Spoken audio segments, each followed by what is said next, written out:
Hello? Hi everyone. Sorry for the delay. I had a bit of a thing on my end. And it wasn't just the fact that suddenly I wasn't syncing up properly this time. Which still seems to be going on. Hang on, let me see if I can fix that. At the beginning of the stream this time.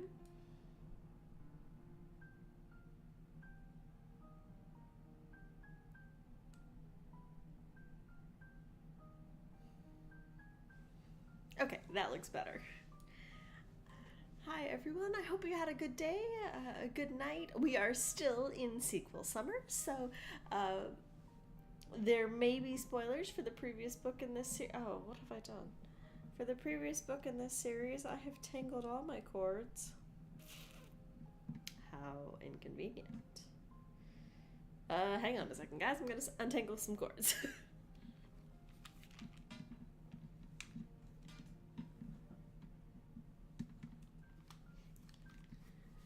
There we go. It wouldn't matter so much, except it was my headphone cord, so I was gonna hurt myself. So yeah, it is a sequel summer, and we are continuing along. This time we are continuing the Lunar Chronicles with Scarlet. Oh no, why have I suddenly dropped rates? Hello? Don't do that.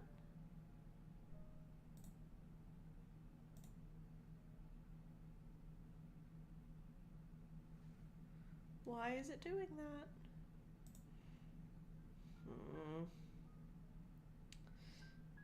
If I close that, does that help? That seemed to help. All right, close things on your computer. So yeah, we will continue on with the sequel summer. I have coffee this time instead of tea, so hopefully everything will be right with the world.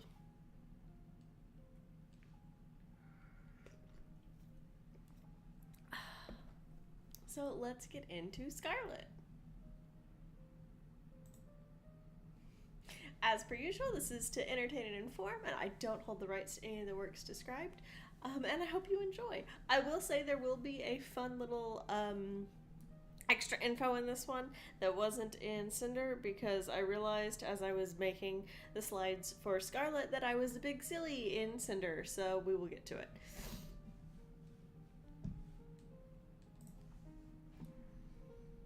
So it is Scarlet by Marissa Meyer.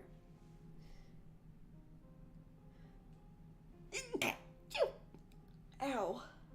Oh, sneezes hurt. And now I'm going to be sniffling. I apologize for the sniffling. So it was published by Freewell and Friends in 2013. It is part of a series. It is book 2 of the Lunar Chronicles. The issue I have is the 2020 Squarefish box set edition.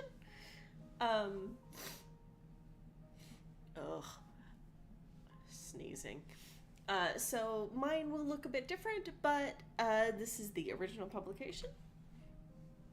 And this is the original cover. It is by Rich Diaz, who has worked on branding for Columbia Pictures, I Spy, Batman, Scholastic. His website is currently broken, I found. It requires a Flash plugin. To be fair, I could have fixed that on my end, but I didn't, so it was broken for me. But this was his cover for it. It had, he is also the one who had the really cool steampunk foot for Cinder. And this is fitting the vibe of red and white on a black background. And then this is the cover I have, which is the 2020 Squarefish cover by Tomar Hanuka. And this is where I need to say I'm very sorry, because he also did the Cinder cover, but I think I read from the inside description and not from the back of the book where it actually tells me who the cover illustrator is, so I had the wrong person listed last time. He's illustrated covers of The New Yorker, and he's worked with Sony and Netflix on both live action and animated projects. He's illustrated graphic novels, and he's been nominated for a Hugo. Most of his illustrations are people or people adjacent, and I say that because some of them are very sci-fi-ish people. But they're really cool looking. So this is very much the vibe of it, of most of his art that I saw. This has a bit more color than some of his stuff, but to each their own, and yeah. This was the 2020 cover. The author is Marissa Meyer. She hosts the Happy Writers podcast. Cinder was her first novel. So the first book in the Luna Chronicles was her debut novel.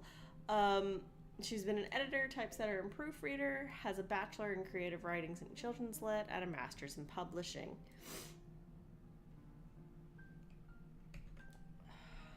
So what do you need to know about Scarlet? So Scarlet is a retelling of a fairy tale. It has lots of point of views. It has a lot of cliffhangers, and it has a slow start. Some of these things are related.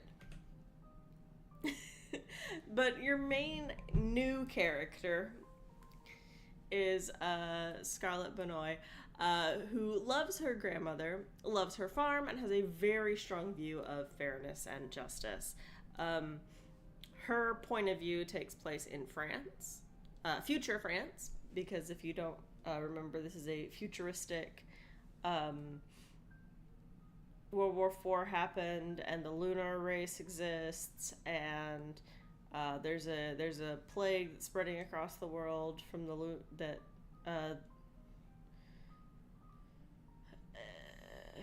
but yeah, and there's cyborgs who are kind of looked down on, and androids that are just bots, so they're better for some reason. I haven't quite figured that out yet. I guess it's because there's no human bits to them. And then there's humans and lunars. But Scarlet is a human. She lives on a farm in France, and the book opens with her grandmother has been missing. And so she is trying to find her grandmother. Which leads us directly into, it's a retelling of a fairy tale, and if, hey, grandma's missing, and she lived all alone on a farm, yeah, it's Little Red Riding Hood. I do love the fact that Scarlet wears a red hoodie. It is just a running thing.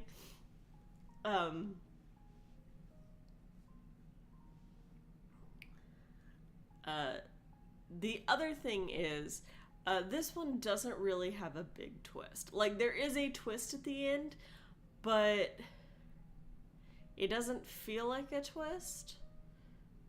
Well, there's two parts at the end that could be considered twists. One of them you can see coming from a mile away. The other one is more of a, huh. So, hard for me to call that one a twist, but it can be. It can be a twist.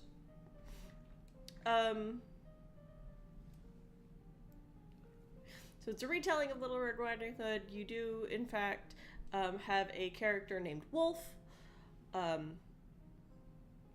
And Scarlet travels with him for a lot of her story.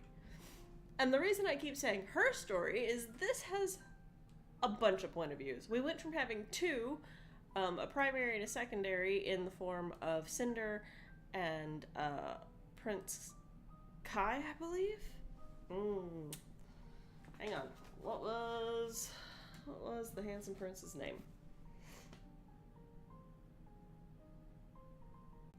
Handsome prince was named something.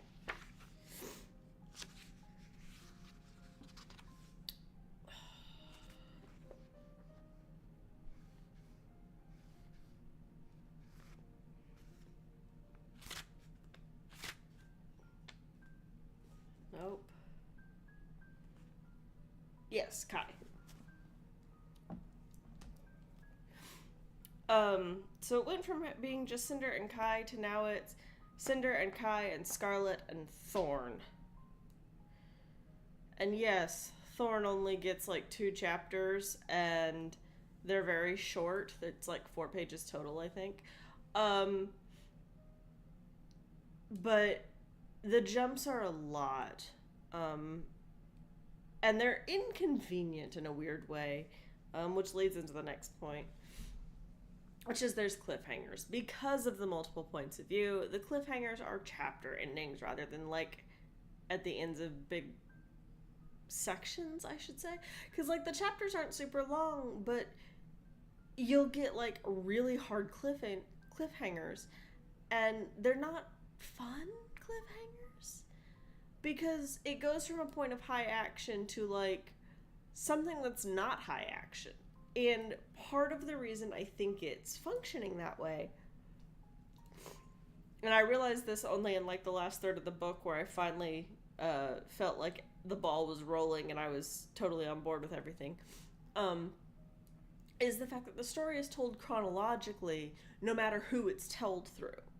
So there's a hard jump cut because something else is happening in the in-between spaces. And there's not a lot of simultaneous going on. It's, oh, here's what's happening to Scarlet, and then we're going to cut from Scarlet to Cinder, and here's what's happening with Cinder, and then we're going to cut from Cinder to Kai, and here's what's happening with Kai, and there isn't time overlap in this. Or if there is, it's very small, like hours.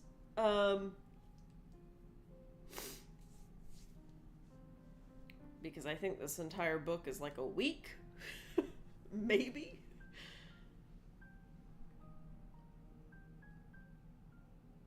Maybe less, actually. But so it causes cliffhangers, chapter endings, and part of the reason I think it's a disservice is because it means I kind of don't care about whoever we're jumping to. And that's regardless of who we're jumping to. If we're jumping from Scarlet to Cinder, it's like, Cinder, I really don't care about you. I know I'm supposed to, but I don't right now because exciting things were happening to Scarlet. And then by the time exciting things start happening to Cinder, and I do care that it's Cinder, we're jumping to Kai. And I'm like, Kai, you're the handsome prince. I really like you, but you are less interesting than Cinder. And then it's jumping back to Scarlet, and occasionally Thorn gets thrown in, and we're just left wondering why. And it is a slow start. It takes a fairly long time to get started for everyone. Like, Scarlet is interesting right off the bat, but her story doesn't really start moving right off the bat. And then because you keep jumping from points of high energy to low, and they're hard cuts with perspective jumps, it feels like nothing really gets the chance to build momentum. All the momentum gets, cut out from underneath because, oh, we've switched perspectives, and we typically switch from a high intensity to a low intensity. And like, I get that. I know you can't always have a book at a high intensity the whole time. That's exhausting and no fun for the reader. But there's got to be a better way to do it than just a hard cut.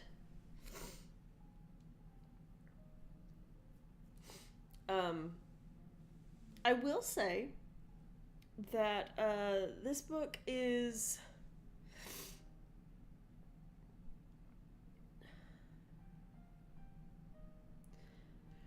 There's a bit more to it because of the first book. Because they tie so closely together, one taking place right after the other. Your characters are overlapping, and you come to find out you still have the perspective of the characters you had. The other thing is there are fun little nods to fairy tales in like the naming of things. There's a spaceship that's a Rampion class, and it's like, oh, that's funny.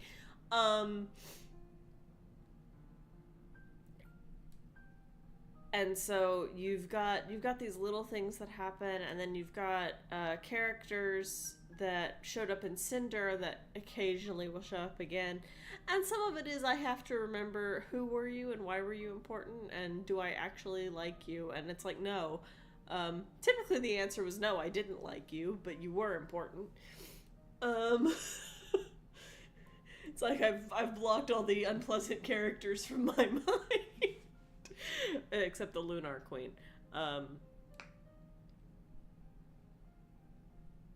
Also, I don't know. I know it's lunar. I know it's spelled lunar. But for some reason, whenever I'm talking specifically about the queen, it's like, it's the Lunar Queen. Oh, gosh. I will say, so Little Red Riding Hood is one of those stories that you find a lot of variations of in children's books, but like for teen, YA, adult novels, there's typically one retelling. And it's the same one every single time, even when it's by a really good author. And this is a nice variant of that.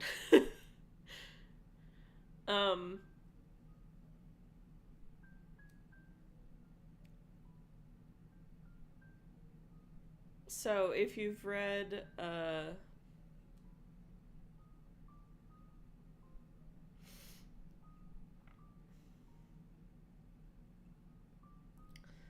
oh, what is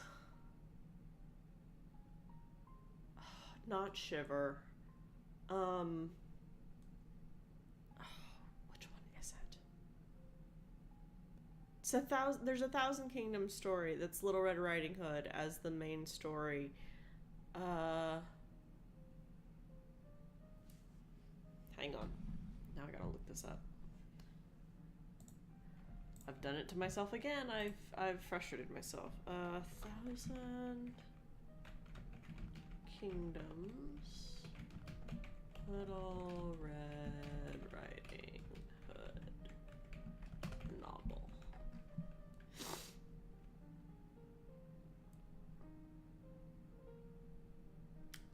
That's not it.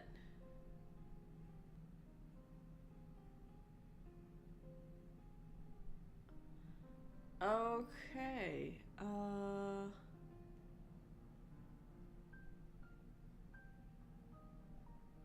Let's see.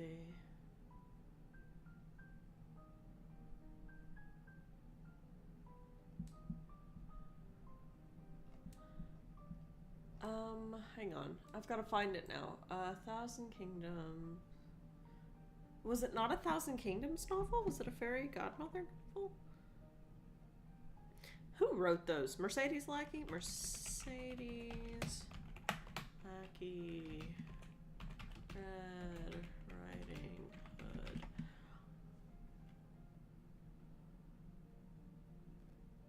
Oh. Right. She did too. I forgot about that.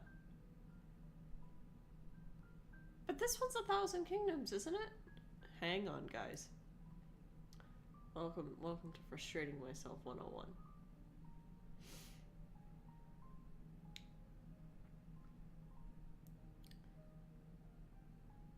So she has Blood Red,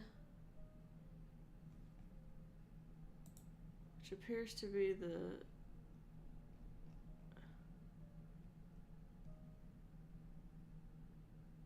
Elemental Masters. I don't think I've read the Elemental Masters series. I'm pretty sure it's a Thousand Kingdoms novels. Mercedes Lackey.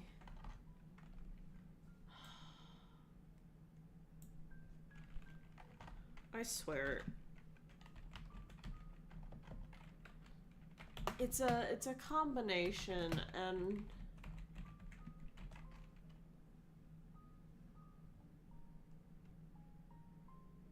it's this one. It's this dumb one. It's not dumb. I actually enjoy. Oh, it's 500 Kingdoms. You know, close enough. Sorry. Blood Red and Beauty and the Werewolf are the two Mercedes Lackey that are based off of Little Red Riding Hood. Beauty and the Werewolf also has Beauty and the Beast tones to it.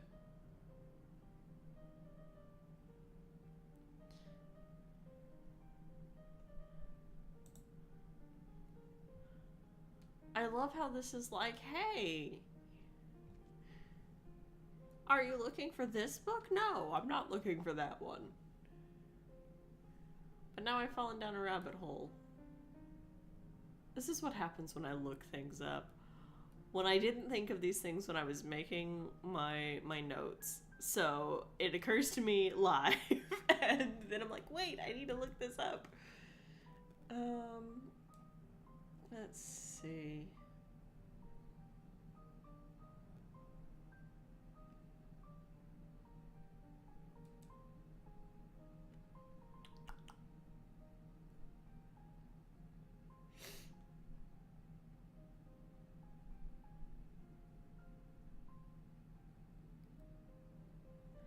Oh, that's just silly. Okay. Sorry about that. Now that I've fulfilled my getting sucked down the rabbit hole quota for tonight, let's get on to the rest of my recommendations. So multiple POV novels, and I do need to put a big old caveat next to the first one on this list. Oath of Fealty by Elizabeth Moon is the first book in the Paladin's Legacy series, which is a sequel to the Deed of Paxenarian. However, the Deed of Paxenarian follows Paxenarian. The Legacy of the Paladin follows 5 or 6 different people, and it jumps around. It'll do like 3 or 4 chapters for one person and then 3 or 4 chapters for another. It is magic and politics and war heavy, but it's a lot of fun. That is a series, both Paxenarian and the Legacy of the Paladin are my I point at them as my they got politics in my fantasy, and they tricked me because it was in a really good story.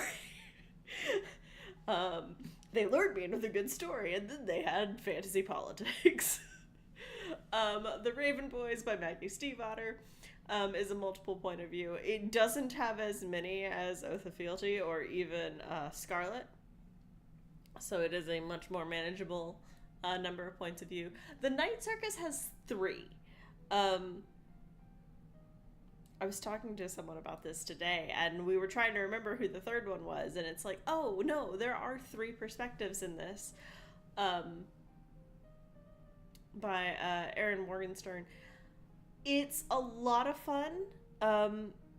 It is a book about stories. Not on the surface, but as you read it, it is a book about stories. And then Sandry's book by Tamora Pierce is the first book in the Circle of Magic quartet. You've got 4 points of view in that one.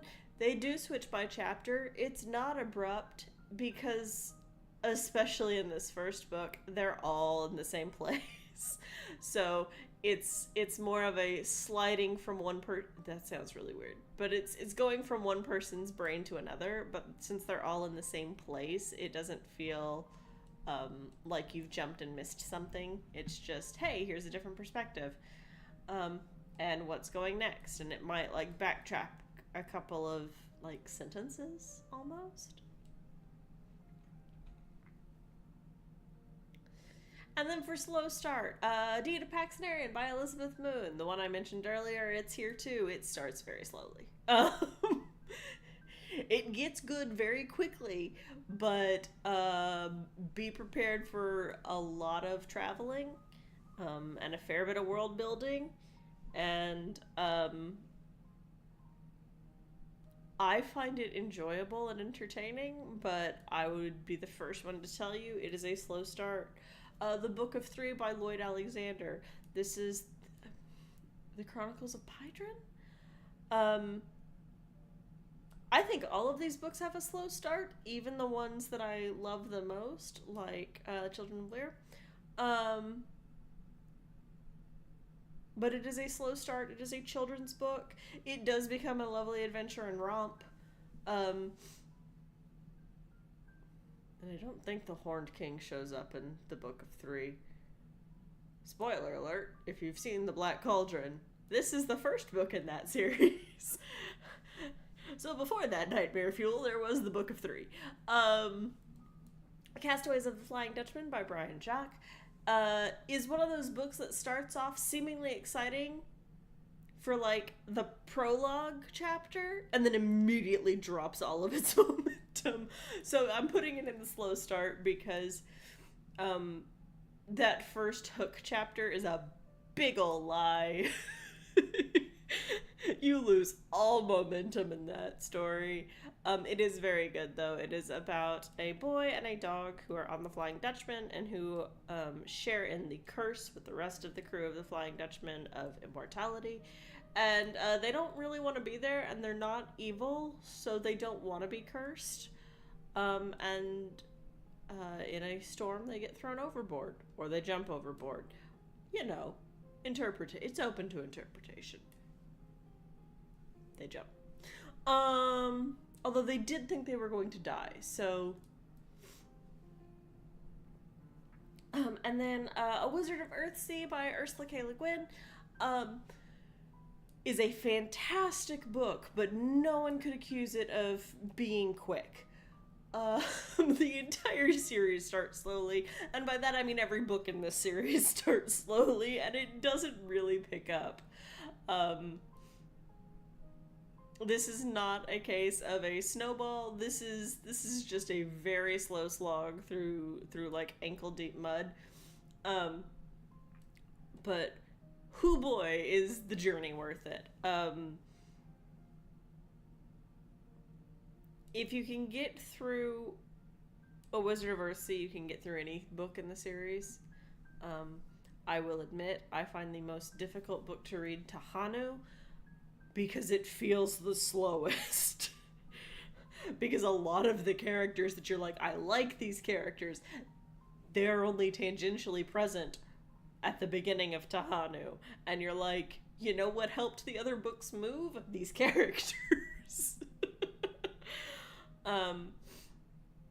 That being said, something about slow starting books, and something I think I need to point out with Scarlet, that wasn't really a thing with Cinder, but very much is with Scarlet, is that all of these books are very heavy on their world building. And I think that's kind of a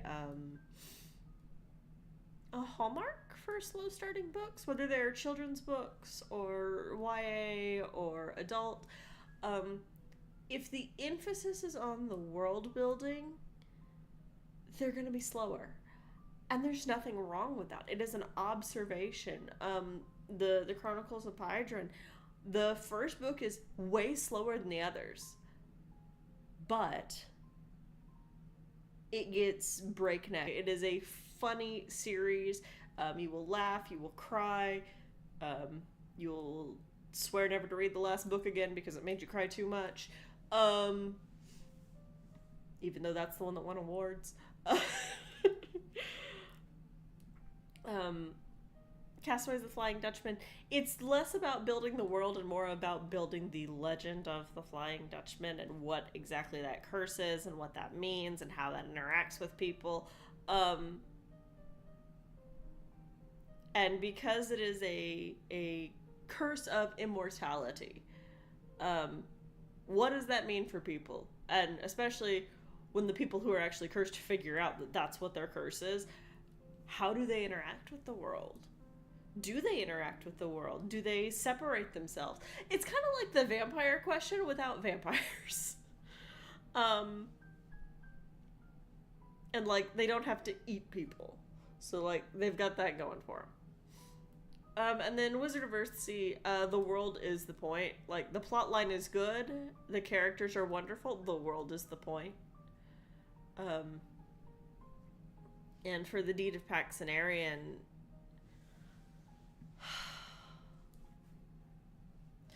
That's one where I kind of would like to. That's one of those books where I wonder, because of the like long time between the Deed of Paxenarian and then the Legacy of the Paladin books. It's like, did you intend to leave this world alone? And then the world was like, hey, I've got stories. I wonder that sometimes. I wonder how many times that a slowly built book that you're like, I've finished this, I'm done, I'm complete. But you put so much into that world, it's like, hey, there can be more stories in that world, right? You built a world that's ripe for stories. It's kind of what happens with Pern. Pern is a very fleshed out world. Some faster books than others. And it's like, here is a world ripe for stories.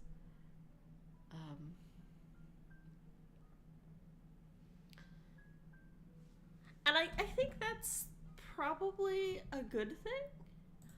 I think having a world where stories are important is a good thing. I mean, we live in a world where stories are important. Stories are kind of the whole point. Partially because we tell stories to understand things, and partially because stories are we work a lot out in the act of telling things. You can figure out grammar sometimes by speaking it aloud. You can spelling, no, but one of the best ways to know if you've learned a subject is to teach it. Stories are a way to examine something from a different perspective. Yes, it requires negative capability. You have to be able to hold water in 2 buckets at once. But it's a way to explore, and like using in the case of Scarlet, using a predetermined framework. Hey, we're retelling fairy tales. We started with Cinderella, and now we've done Red Riding Hood. And I can't tell if the next one is Rapunzel or the Children of Lear? The Swan Kids. Because it's called Cress, which could be similar to Rampion, a reference to Rapunzel, or it could be like watercress and swans. So possibly Odette too. But I'm trying not to like read the back of these things ahead of time and spoil them for myself. So that's part of when I tell you, hey, I'm reading a book blind, I'm trying to read it as blind as possible. But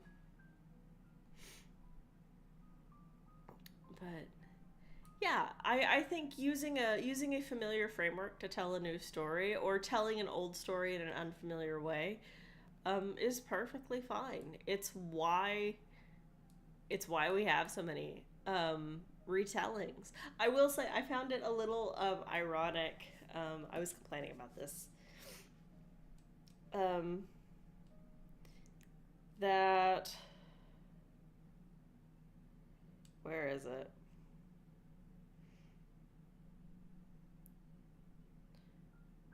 In one of the reviews for Cinder, I believe, it says fairy tales are becoming all the rage. And I'm just like, when did they go out of fashion? Because, like, they've been in kids' books for forever. And, like, I can point to a ton of movies that are reimaginings of fairy tales. I will still argue that, like, the best Cinderella movie, Ever After, is not new. Oh, I just realized I don't have my ring light. Hopefully my tracking is good. I just realized I'm not being blinded, so that means no ring light. But yeah, so like, I don't think fairy tales really went out of style. Maybe they went out of the front of pop culture, but like, they never went away. there's something comfortable about them. Even the, like, the Brothers Grimm versions, the dark versions, they've made horror movies based off of multiple fairy tales. Some of them are more horror than others, but you know. Hansel and Gretel.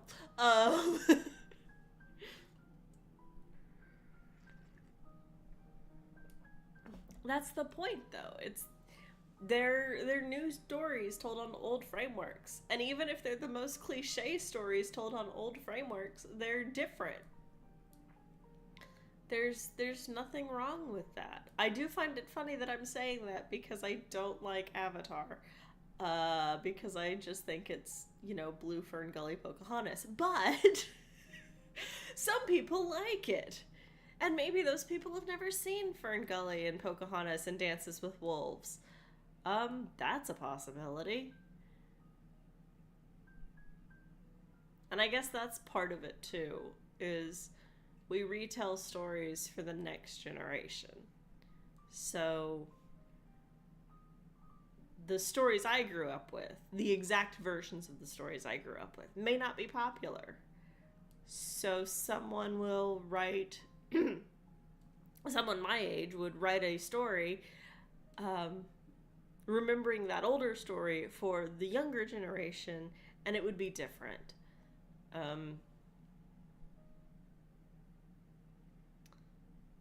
The easiest things to point to for that aren't fairy tales, it's mythologies.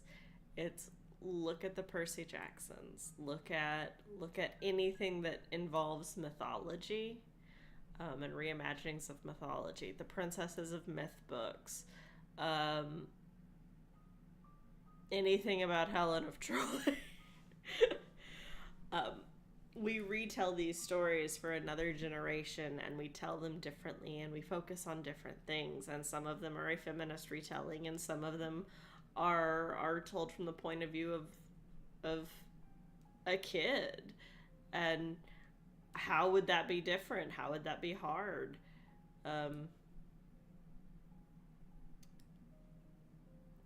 What are a kid's problems? I will say that is a strength to the Percy Jackson books, is that Percy feels like a kid. He feels like a terror, because he's like, oh, here's this thing. I have to do it. I don't want to do it. It's terrifying and terrible, but if I don't do it, nobody else will, so I guess I have to do it. And because you see inside his head, you see this entire, like, monologue of, I don't want to do this thing, but somebody has to do it. From the outside, he's just like, cool, we're doing this.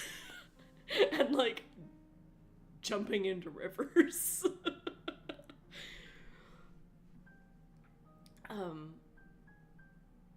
But yeah, that is Scarlet. It is a retelling of Red Riding Hood. Cinder is still in it.